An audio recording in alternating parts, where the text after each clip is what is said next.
Good morning, everyone. I'm Shelby Monier. I'm Zero's Vice President of Patient Programs and Education. I'm joined today by Dr. Charles Ryan. Dr. Ryan is the Director of Hematology, Oncology, and Transplantation at the University of Minnesota. He's also internationally recognized for his work in development of new treatments for advanced prostate cancer. Dr. Ryan is also on Zero's Medical Advisory Board. So Dr. Ryan, thank you so much for being here. My pleasure. Good morning. We're so happy to have you. As some of our listeners might know, every January, the American Cancer Society produces and releases its annual cancer facts and figures.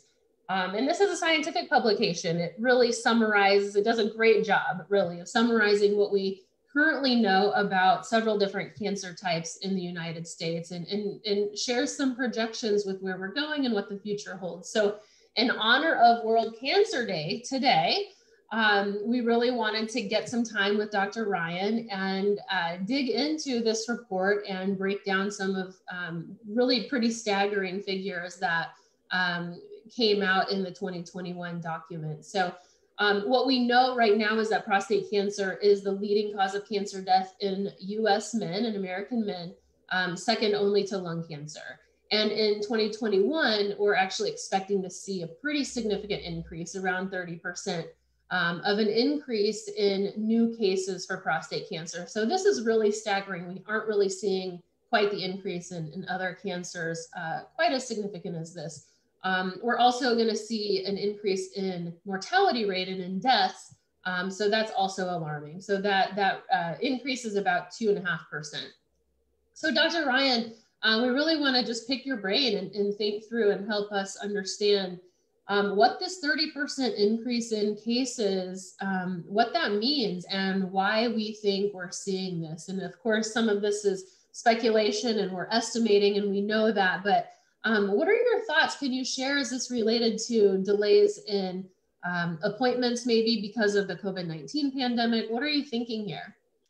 Sure. Well, thank you for having me and giving me the opportunity to talk about this important issue. It's really important, I think, a couple things. First of all, I'm not an epidemiologist. I am a medical oncologist. I treat prostate cancer, but of course, I keep a pretty close watch on these numbers. But also, it's really important to keep in mind that there are multiple interacting issues with this report. And I don't think we should look at it and conclude that everything is dire about prostate cancer at this time, because it's possible that a number of other factors are changing such that it's appearing like prostate cancer is going to be more deadly or more common when it may actually not be all that much. So let me dig into that a little bit and sort of explain a few things. So first of all, it's estimated that 248,530 new cases of prostate cancer will be diagnosed in the US. That number has been fairly stable over many years, about 250,000. Give or take over the course of years. And in the coming year, it's estimated that about 34,130 men will die of the disease. Okay, so that is a bit of a jump. And I've been watching these numbers for 20 years now. And what we have seen is that number 30,000 deaths, that it's hovered around 30,000 deaths and then went down a couple years ago to about 27,000 and now back up. So I do want to talk about prostate cancer and what men should do to be screened and treated. But let's think about how these numbers might be impacted by other things going on in the world or in the population. First of all, we continue to have an aging population, right? We continue to see the baby boomers now reaching into their 70s and even 80s. And so there's a little bit of a population bubble that's entering into the prime era, the prime age for prostate cancer. So we might be seeing a little bit of that. We are also in a time where we are seeing dramatic reductions, and this is a persistent trend over the last few decades, reductions in the risk of death from cardiovascular disease. So men who, previously in a previous generation would have potentially died in their 50s, sadly, of cardiovascular disease, or in their 60s, are now taking aspirin and statins, and they're working out and they're not smoking. And so they're living into the age when they can be diagnosed with prostate cancer. So it might be that we just have more people who are eligible, if you want to call it that, to be screened for or to be diagnosed with prostate cancer. So all of those things are purely demographic trends that have nothing to do with the biology of this disease, really. So that's one of the things that that's important. The other thing is that we might see a little bit of a rebound effect from what happened in the previous decade with PSA screening. So as many listening will be aware, there was a time period in the last decade when the U.S. Preventative Services Task Force recommended against PSA screening. As a result, men who would have been diagnosed perhaps in 2015 weren't. They were not screened because many primary care doctors and primary care organizations, et cetera, just stopped doing PSA screening. So it's possible. And then what happened is we did see, unfortunately, sadly, an uptick in the number of people who were being diagnosed with advanced prostate cancer rather than localized or curable prostate cancer. And then the U.S. Preventative Services Task Force and other organizations kind of went back on their word, not back on their word. They modified their recommendations, and PSA screening has come back a little bit. So it's possible that we're seeing new people having PSA screening done, let's say at the age of 62, but never had it done at the age of 55 or something like that. So again, a lot of perspectives on these data before we even get to the idea that there actually is a real uptick in prostate cancer cases. Yeah, such good points. Thank you for helping us really dissect that and dive in a little bit. And you mentioned a little bit already on the PSA test, but what we know is with these change in numbers, some of the statistics and talking points that Zero uses to bring awareness to prostate cancer is a number that about every 15 minutes now a man is diagnosed, and that's gone down or up, I guess, whichever way you think about it, because it was 1 in 16 and now it's 15. And so that's a jump that the Zero team and the Sure. Zero community and prostate cancer community is going to have to become accustomed to. And that's scary. That's a scary statistic. So can you share a little bit more about just really what goes into early detection? Talk a little bit about the PSA test and the DRE and what that means for a man. Yeah. So again, a complicated topic, but really what we should keep in mind is that diagnosis of prostate cancer can be done in a healthy asymptomatic man. So this is somebody who just goes in to see his doctor once a year or something. The diagnosis of prostate cancer, or the screening of it, I should say, is done with 2 tests. The first test is the PSA test, which is a blood test. The second test is a digital rectal exam, and they're both part of the screening process. People think that screening is the PSA test, and that's only part of it. Now, not everybody who's diagnosed with prostate cancer will have a nodule that the doctor can feel on the digital rectal exam, but many will. And sometimes people can have a nodule that is felt on a rectal exam, even when their PSA is normal. So the 2 tests kind of complement one another. I would say that the majority of men being diagnosed with prostate cancer who have localized disease now don't have an abnormal exam, but do have an elevated PSA. So those are the 2 components that go into it. I should just also point out that PSA can be elevated for a variety of reasons. One is benign prostatic hypertrophy, or BPH, which is not a precancerous condition. It's not a cancerous condition. It's just an enlarged prostate. That can raise the PSA. Inflammation of the prostate, infection, urinary tract infection can raise it. And recent sexual intercourse can raise the PSA. And so men are asked to abstain for 24 or so hours before having a test done. And even sometimes things like riding a bike can raise the PSA just by compressing the prostate for a period of time and causing a little bit of swelling that would release some PSA into the blood. Right. Well, and those I think point to having a really a baseline understanding of what your PSA numbers are could be really beneficial for most men. Mm-hmm. Would you mind diving in for just 1 minute, maybe, on the DRE? I think there is some fear around the digital rectal exam for many men. Give everyone a little bit of sense of ease, if you don't mind, for what that entails, how long it lasts. Had we been doing this conversation a few years ago, I would just be talking from my experience as a medical expert, but now I can talk from my experience as a guy in his 50s.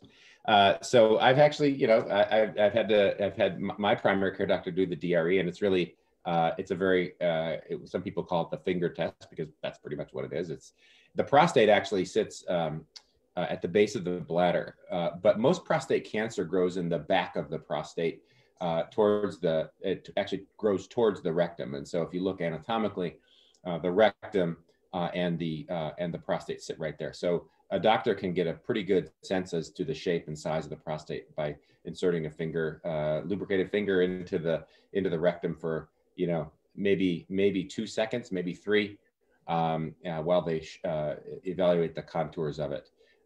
It's pretty harmless. It's over before you kind of know it starts in some cases, and not painful usually, and shouldn't be painful, I should say.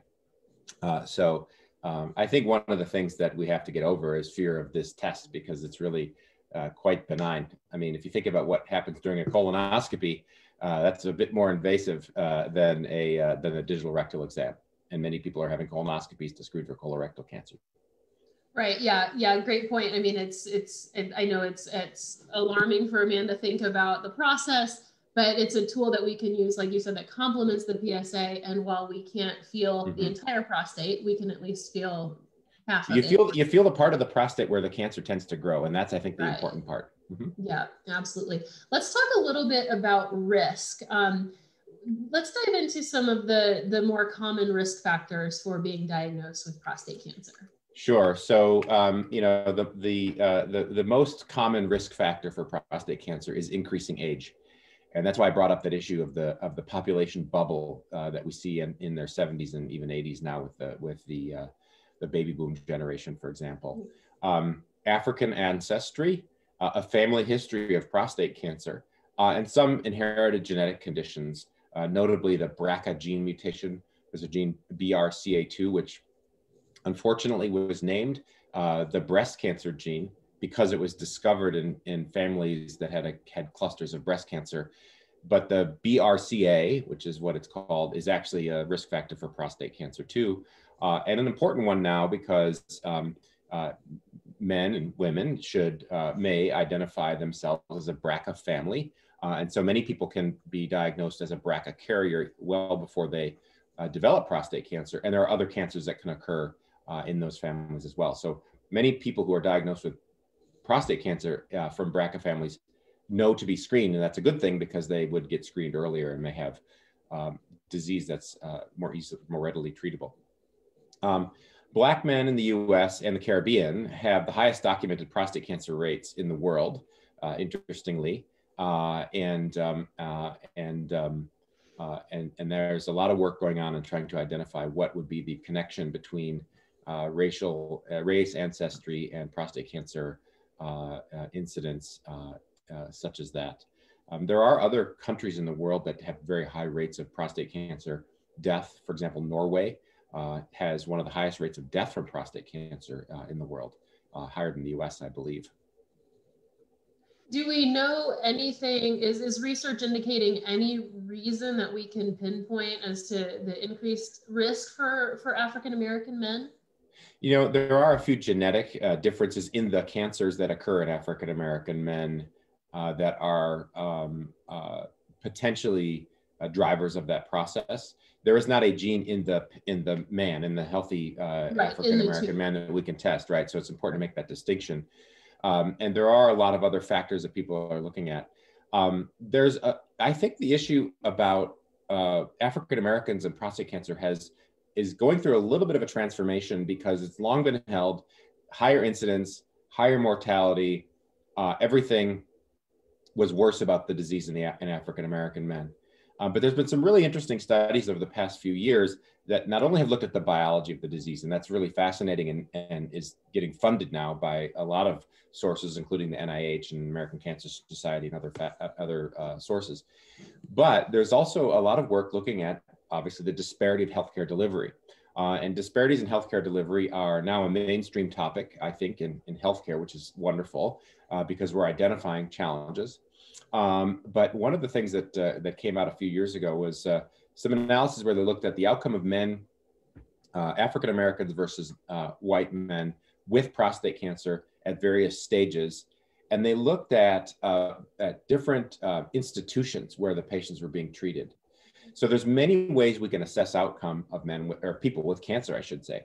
One is we can look at, death rates, which is kind of a crude measure, right? Because we don't know what care those patients had. We don't know anything about them other than did they die of a certain disease, yes or no. And you can do that through national databases. There's ones called the Surveillance Epidemiology End Results, or SEER database. There's also Medicare, which is obviously America only, United States only, and obviously only pertains to people over the age of 65. So you can look at Medicare databases. And then you can look at databases in different systems, like the VA system, where it's a national system under the same informatics system, so that you can tap into that and look at it. And then you can look at clinical trials, where you have sort of the most rigorous adherence to set protocols for how patients are treated. So with that in mind, what's really interesting is if you look at SEER and even Medicare, you see differences in outcome when you look at stage of African Americans versus white men. When you look at the VA system, you see in many cases that disparity goes away. So you take all men, you put them in the same system, you treat them more or less the same way with the more or less the same access to care, and that disparity goes away. You look at the clinical trial outcomes, and African Americans are underrepresented in clinical trials, but are represented enough for some analysis to be done. And what you actually see is not only is there not a disparity, there are some trials and some potential therapies where African Americans actually do better. And so, it's that I think was a fascinating analysis that was done. There's been a few papers on that. And it really opened my eyes to this issue of, yes, we need to address biological disparities, but medicine is complex and care delivery is complex, and it factors in all kinds of things such as economics and region and systems, et cetera, et cetera. So it's a fascinating and actually a kind of a fluid topic now. Yeah. Awesome points. I will point out Zero has recently launched a racial disparities task force to really focus on some of those inequities that we're seeing in the prostate cancer space among Black men. So we're thrilled to have this really multidisciplinary task force. We're just getting it off the ground in the last couple of months. And our task force is going to be really influential and I think helping Zero guide the ship and weigh in on some of these really important topics and how we can make a difference. You mentioned this a bit, but let's talk about and I think the BRCA gene will come up here. Recently, there were some FDA approvals for new treatments, the PSMA and the PARP inhibitors. So can you share with our audience a little bit about some of those new approvals and they're so giving so much hope to the prostate cancer community? Yeah, absolutely. So again, I'm a medical oncologist, so I tend to focus on advanced disease. My area of specialty really is hormonal therapy and medical therapies. And this area is really expanding quite rapidly. So first of all, we did have a couple of new approvals in the United States for prostate cancer, for advanced prostate cancer in 2020. One was for olaparib, which is a pill, a PARP inhibitor. And the other is for rucaparib, a very similar drug with a similar mechanism of action. Two different studies, two different companies, two different drugs, but they're both out there now, which is great. These drugs are, while they are pills and they are oral, they're kind of complex. I mean, they do have a function a little bit like an oral chemotherapy. Patients can get a little bit of nausea from it. So we usually prescribe anti-nausea medications. You don't lose your hair and you don't really get the risk of infections, although theoretically it could occur with those drugs. But many men are able to take those therapies for a long period of time. But those approaches are only available in the case of olaparib to patients who have already had hormonal therapy that has stopped working and a second generation hormonal therapy that has stopped working, such as abiraterone or enzalutamide or apalutamide or one of those. They also have to have either in their tumor, which we should talk about tumor sequencing, or in their germline, which is their family genes, a DNA repair mutation. So the standard ones would be BRCA2, which is the most common in prostate cancer patients. That's BRCA2 or BRCA1. There are a whole long list of other genes that are classified as DNA repair genes that can be mutated. Now, the challenge is that those patients in that longer list, each of them is like 1% of the prostate cancer population, or 3% or less. We're still figuring out, even though those patients were eligible for those trials that led to the approval of those drugs, we're still figuring out if the PARP inhibitors really help those rare individuals with those rare tumors. So rare mutations. So if somebody out there has one of these rare mutations in ATM or RAD51B, there's a long list. That's worth a conversation with a doctor who specializes in this. Rucaparib was approved for patients who had hormone therapy, next generation therapy such as abiraterone, enzalutamide, and chemotherapy. And what's interesting about the rucaparib approval is it was not based on a randomized placebo-controlled trial or a randomized trial at all. It's based on a phase 2 trial. And there's an ongoing phase 3 trial called the Triton-3 study, which seeks to expand the indication for rucaparib. There are other PARP inhibitors in development, a number of them, 3 or 4 of them, I believe, in various stages of development. So we might see this area explode over the course of the next few years. But really, the PARP inhibitors only apply to maybe 15% of the prostate cancer population. That's something that people should keep in mind. The other approval that's worth mentioning, there's 2 things in the US in 2020. One was a oral hormonal therapy called Relugolix. And many men may know about Lupron or Degarelix or these other therapies. Those are all injections. You get an injection every 3 months, every 1 month, every 6 months, something like that. But you have to go to the doctor's office, right? So the oral one is, you don't have to go to the doctor's office. It's a pill. You have to take a pill every day, but that may offer some opportunity for a little bit of flexibility in how patients are treated. Should also point out that that the Relugolix is a LHRH antagonist, so it's a little bit more like Degarelix than it is like your Leuprolide or your Zoladex. Zoladex, not Zoladex, Zoladex, sorry.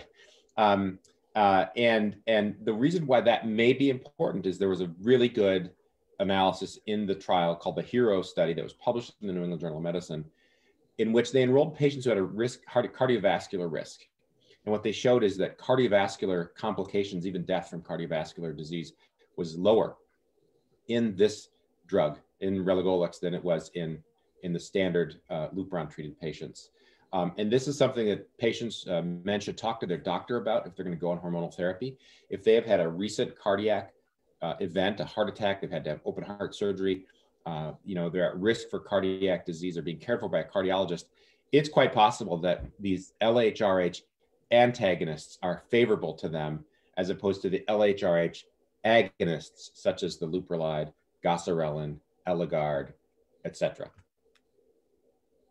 Yeah, very, very helpful information in helping us understand a pretty complicated topic. So thank you. And I think it's really important, like you mentioned, these are not home runs. These are great advancements for the prostate cancer community and for men diagnosed, but there's still a lot of work to be done in the research. Yeah, Relugolix, for example, is not a new mechanism of action really at all. It's a new way to deliver it, and it may allow ease of access to these therapies in addition to that cardiovascular benefit. But the PARP inhibitors are usually not a home run. They can be. There are patients out there who have, this is a really important concept, is that some people have cancers that are very dependent on one molecular mechanism. And if we target, it's like the Achilles heel, and it's really gratifying to see. But, unfortunately, the majority of men who get advanced prostate cancer have complicated tumors, which means there are multiple mutations or multiple aberrations. And in my mind, as a researcher, that's actually the more important, or one of the more important aspects of what we do, which is beginning to understand the heterogeneity of this disease and how can we personalize it. I don't like to talk about a clinical trial of 1,200 people where we just treated 600 this way and 600 that way. and look for minor differences in outcome. What I would love to do is like what has been done with the PARP inhibitors.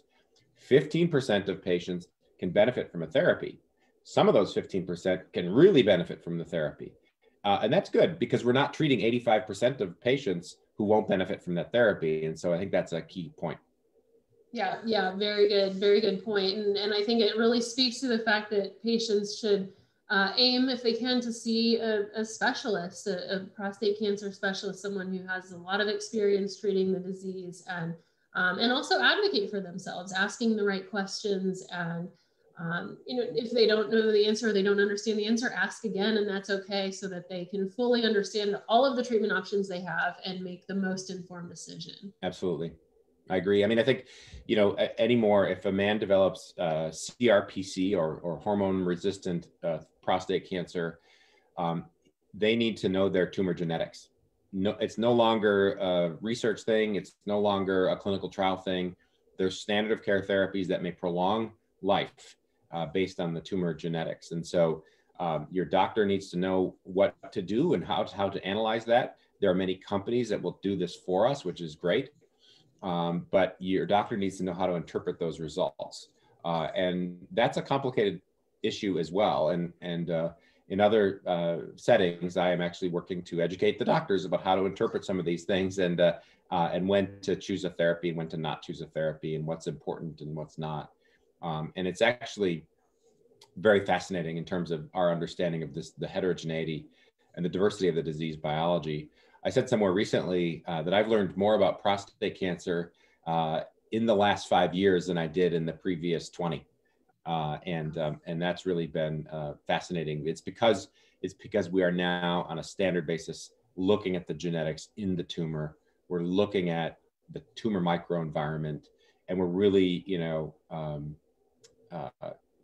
really taking very in-depth analysis of the tumor and even of the patient's genetics about how he makes testosterone is important. So many new developments to come, I hope, as we think more deeply on those topics.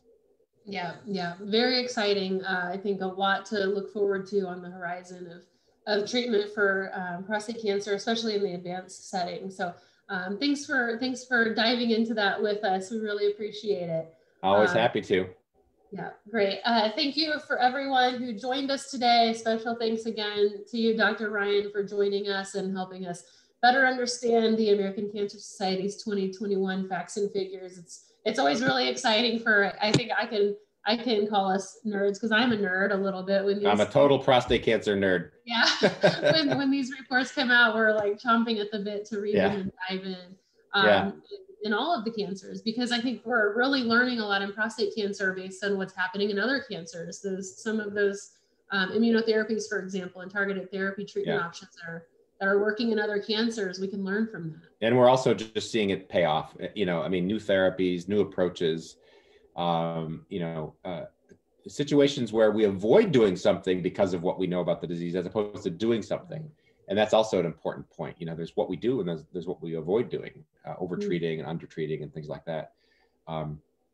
So yeah, looking forward to maybe seeing everybody in person in 2022, right? Yes, so are we. And I'd like to remind everyone who's listening that our 2021 Prostate Cancer Summit is only 23 days away.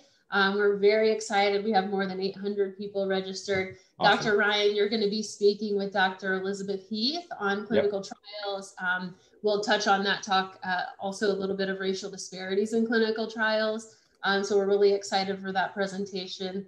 And if anyone would like to join us for the summit, please go to our website at zerocancer.org/summit, get registered, join us. Again, we have more than 800 people from the US. Several countries are also represented, so we're really thrilled.